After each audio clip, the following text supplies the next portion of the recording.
শয়তান আপনাকে মিথ্যা ভয় দেখাবে, ধোঁকা দেখাবে। শয়তান আপনাকে বলবে তুমি এতেকাফে বসে গেলে তোমার বাকি সব চলবে কিভাবে, কত কাজ তোমার। আহা, এর চেয়ে বড় মিথ্যা কথা আল্লাহর জমিন আর কিছু নেই। পৃথিবীতে কারোর জন্য কোনো কিচ্ছু থেমে থাকে না, থাকবে না। একসময় যাকে মনে হতো এর কোনো বিকল্প নাই, তার বহু বিকল্প দেখা গেছে, তার চেয়ে বেটার বিকল্প দেখা গেছে না, যায়নি। আপনি মনে করছেন আপনার প্রতিষ্ঠানের জন্য, ব্যবসার জন্য, ফ্যামিলির জন্য আপনি নির্বিকল্প। আপনার মতো হাজার লক্ষ বিকল্প আল্লাহ প্রস্তুত করে দিতে পারেন। আপনি থেকে যা করতে পারবেন, আপনি না থাকাতে তার চাইতে বেশি হতে পারে। এটা আমাদের চোখের সামনে অহরহ অগণিতবার হচ্ছে, আমরা দেখতে পাচ্ছি। কিন্তু মানুষ বড়ই অকৃতজ্ঞ। আল্লাহ তাআলা বলেছেন এই জন্য যে ইন্নাল ইনসানা লাকাফুর, মানুষ বড়ই অকৃতজ্ঞ। মানুষ চোখের সামনে দেখে, জানে, শুনে, বুঝে, কিন্তু সে নিজের মধ্যে সেটাকে ধারণ করে না, গ্রহণ করে না। চোখের সামনে আমরা দেখেছি বহু সন্তানের বাপ আছে, কিন্তু সন্তানের ভাগ্যে ভাত জোটেনি বা অমানুষ হয়ে গেছে। আবার বহু সন্তানের বাপ নাই, মারা গেছেন, কিন্তু সে সন্তান মানুষের মতো মানুষ হয়েছে। আছে না নজির? বহু ব্যবসা মালিক একেবারে চোখের সামনে থেকে টেক কেয়ার করে নিজে হাতে যত্ন করে গড়ে তোলার চেষ্টা করেছেন, কিন্তু দেউলিয়া হয়ে গেছেন, টিকেতে পারেন নাই। আছে না? আবার বহু মালিক অত টেক কেয়ার করেন নাই, কিন্তু ব্যবসা আল্লাহ তাআলা দিন দিন বরকত দিয়ে অনেক দূর নিয়ে গেছেন। আছে না? ইমানদার বিশ্বাস করে আমার হাতে কিছু নাই, আমার হাতে শুধু চেষ্টা করার সক্ষমতা আছে। আল্লাহ আমাকে শুধু চেষ্টা করার সক্ষমতা দিয়েছেন। আমি যদি আল্লাহর অনুগত বান্দা থেকে আল্লাহর প্রিয় বান্দা হয়ে চেষ্টা করি, আমার চেষ্টা হতে পারে অল্প, ফসল আসবে অনেক বেশি।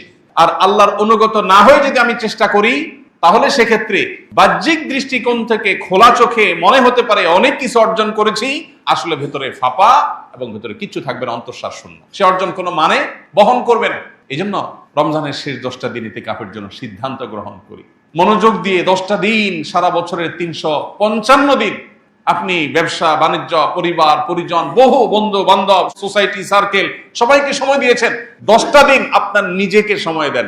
মসজিদে চলে আসেন, সম্ভব হলে নেট কানেকশন ডিসকানেক্ট করে ফেলেন এবং একান্ত প্রয়োজনের জন্য মোবাইলটা সাথে রাখেন, হাই হ্যালো কথা, প্রয়োজনীয় কথা সারার জন্য। 10টা দিন মসজিদের পরিবেশে এসে আল্লাহর সাথে একটু কানেক্টেড হওয়ার চেষ্টা করেন। আমাদের মনোযোগগুলোকে নানান দিকে ডাইভার্ট করার জন্য হাজার হাজার আয়োজন শয়তান এবং তার অনুসারীরা আজ করে দিয়েছে। মনোযোগ থাকে না। 10 মিনিট দোয়া তো দূরের কথা, 2 মিনিট দোয়া করলে 5টা কথা মনে আসে, 5 দিকে মন চলে যায়। আপনার কাছে কে যদি ভিক্ষা চায়, আপনারা বললো ভাই ভিক্ষা দেন, এটা বলে মোবাইলটা বের করে সে মনে করেন মোবাইল টিপতেছে। কি বলেন? আপনি কি তাকে ভিক্ষা দিতে মন চাইবে? মেজাজটা খারাপ হবে না? আপনি একটা সৃষ্টি মানুষ, আপনার কাছে যখন চাওয়ার সময় সে অন্যমনস্ক হয়েছে, এটা যদি আপনার মনের কষ্টের কারণ হয়, তাহলে আহকামুল হাকিমিন আল্লাহ রাব্বুল আলামিনের দরবারে যখন আপনি দোয়া করছেন, যখন আপনি সেজদা দিচ্ছেন, যখন আপনি নামাজ পড়ছেন, ওই সময় আপনার মনে 30টা কথা মনে আসছে। আপনি অন্য জগতে বিচরণ করছেন, আপনি অন্য জগতে প্রবেশ করে গেছেন। একদিকে বলতেছেন সুবহান রাব্বিয়াল আলা, অপরদিকে আপনার মনে আছে অন্য জিনিস। একদিকে বলছেন আল্লাহ আপনি আমাকে মাফ করে দেন, আপনার মনে আসছে অন্য বিষয়। তাহলে কিভাবে আপনি আশা করেন রব্বে কারীমের কাছ থেকে এই ভাঙাচোরা, এই ত্রুটিপূর্ণ, শতদা বিভক্ত, বহুদিকে মনোযোগ চলে যাওয়া এই দোয়া দিয়ে আল্লাহর কাছ থেকে আপনি মাগফিরাত পাবেন? আল্লাহ আরহামুর রাহিমিন, তিনি চাইলে এই ত্রুটিপূর্ণ দোয়া দিয়েও মাগফিরাত দিতে পারেন। তিনি চাইলে কেউ চাওয়া ছাড়াও তাকে মাফ করে দিতে পারেন, সেটা ভিন্ন বিষয়। কিন্তু দোয়ার তো একটা আদব আছে, দোয়ার তো একটা শিষ্টাচার আছে। এই যে মনোযোগ, এই মনোযোগ আজ সোনার হরিণ হয়ে গেছে। মনে রাখবেন, শত শত হাজার হাজার লক্ষ লক্ষ কোটি টাকা আল্লাহর রাস্তায় দান করা, এটা আজকাল এত কঠিন বিষয় না।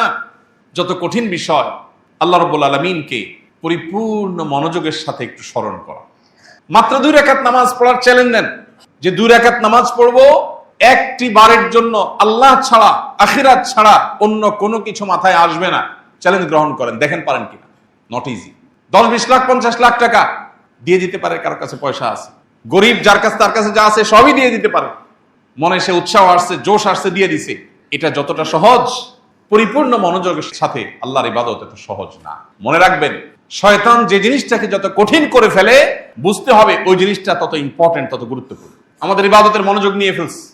রমজানের শেষ 10টা দিন যদি আমরা ইতিকাফে বসার নিয়ত করতে পারি, অন্য সমস্ত মনোযোগ বিনষ্টকারী বিষয়গুলোর সাথে সম্পর্ক কাট করে, ছিন্ন করে যদি আমি বসার চেষ্টা করতে পারি, অন্তত ইবাদতে, আল্লাহর স্মরণে, দোয়ায় মনোনিবেশ করার, মনোযোগ দেওয়ার, ফোকাস ধরে রাখার এই প্রচেষ্টায় আমি ফিরতে পারি।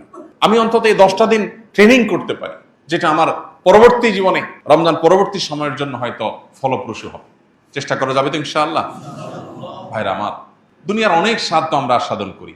আল্লাহর কাছে রোনাজারির, কান্নাকাটির, চোখের পানি ফেলার, দোয়া করার এক অভূতপূর্ণ স্বাদ আছে। আপনার পরম প্রিয় আপনজনের সাথে কথা বলার, আড্ডা দেওয়ার একটা মজা আছে, জানি। কিন্তু আপনি কি জানেন, আপনার রব সৃষ্টিকর্তার সাথে আড্ডা দেওয়ার, রবের সাথে মুনাজাত করার, মুনাজাত মানে দুই হাত তোলা না, শুধু দুই হাত তুলবেন, দুই হাত তুলে আল্লাহর কাছে বলবেন, চাইবেন। ইফতারের আগে সব পশা রেডি আস, 10 মিনিট আগে, 5 মিনিট আগে বলবেন, যা যে অবস্থা আছে এইভাবে থাক, আজকে শরবত একটা হয় না, হবে না, চলে আসো। সবাইকে নিয়ে আল্লাহর কাছে দুহাত তুলে দোয়া করেন। ভোর রাতে তাহাজ্জুদে দোয়া করেন, নামাজের পরে দোয়া করেন। যখন সুবিধা আসবে তখন আল্লাহর কাছে একটু চান। আল্লাহকে ডেকে ডেকে আপনি এক একটা গুনাহের কথা স্মরণ করে আল্লাহর কাছে মাপ চান। পৃথিবীর কোনো মানুষের কাছে কোনো অপরাধ স্বীকার করলে আপনার কখনো ভালো লাগবে না, আপনার অস্বস্তি লাগবে। একটি মাত্র জায়গা আছে, যে জায়গায় আপনি অপরাধের কথা স্বীকার করলে আপনার ভালো লাগায় কাজ করবে, সেটা হলো আল্লাহর সাথে কথা বলা। আল্লাহকে যদি বলেন চোখের পানি ফেলে, আল্লাহ কত গুনাহ করেছি, তুমি যদি মাফ না করো, আমার যদি জাহান্নামে যেতে হয়, তাহলে এটা আমার জন্য হবে ভয়াবহ পরিণাম, আল্লাহ তুমি আমাকে মাফ করে দাও। আপনি দেখবেন আপনার জীবনের সবচেয়ে উপভোগ্য সময় সেটা পার করবেন যে সময়টুকুন পূর্ণ মনোযোগের সাথে আল্লাহর সাথে কথা বলতে পেরেছে। এই জন্য রমজানে আল্লাহর সাথে কথা বলার চেষ্টা করবো তো ইনশাআল্লাহ। বিশেষ করে দুটি সময়, দিন রাত 24 ঘন্টার যখনই সুযোগ পাবো তখন তো করবোই। দুটি সময় স্পেশালি, একটা হলো ইফতারের আগে, আর একটা হলো ভোর রাতে তাহাজ্জুদের সময়। এই যে আমরা তারাবি পড়ি, বেশিরভাগ মানুষই বুঝি না হাফেজ সাহেব কি বলছেন। কিন্তু আমি যদি নিয়াত করি যে আমার কান দিয়ে পরিপূর্ণ মনোযোগের সাথে আল্লাহর কালাম আমি ভেতরে প্রবেশ করাচ্ছি, মনে রাখবেন এটা একটা কমপ্লিট স্পিরিচুয়াল ট্রিটমেন্ট পদ্ধতি, আপনার আধ্যাত্মিক রুহানি ট্রিটমেন্ট, শেফা এই কোরআন তেলাওয়াত শোনার মধ্য দিয়ে হবে। আপনার কাজ হলো শুধু পরিপূর্ণ মনোযোগের সাথে শোনা।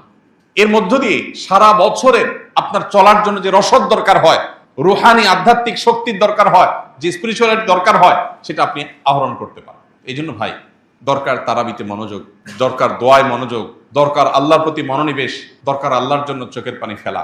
আমরা কেউ এমন আছি যে এটাই হলো আমার জীবনের শেষ রমজানের সুযোগ। মনে রাখবেন, এই সুযোগটাকে হাতছাড়া করার মতো দুর্ভাগ্য, এর চেয়ে হতভাগ্য, এর চেয়ে বড় আমাদের জন্য অভাগা হওয়ার আর কোনো বিষয় হতে পারে না। এজন্য রমজানের অবশিষ্ট সময়গুলোকে আসুন পরিপূর্ণভাবে কাজে লাগায়। আল্লাহ আমাদের সবাইকে তৌফিক দান করুন। আস-সুন্নাহ ফাউন্ডেশন, উম্মার স্বার্থে, সুন্নাহর সাথে।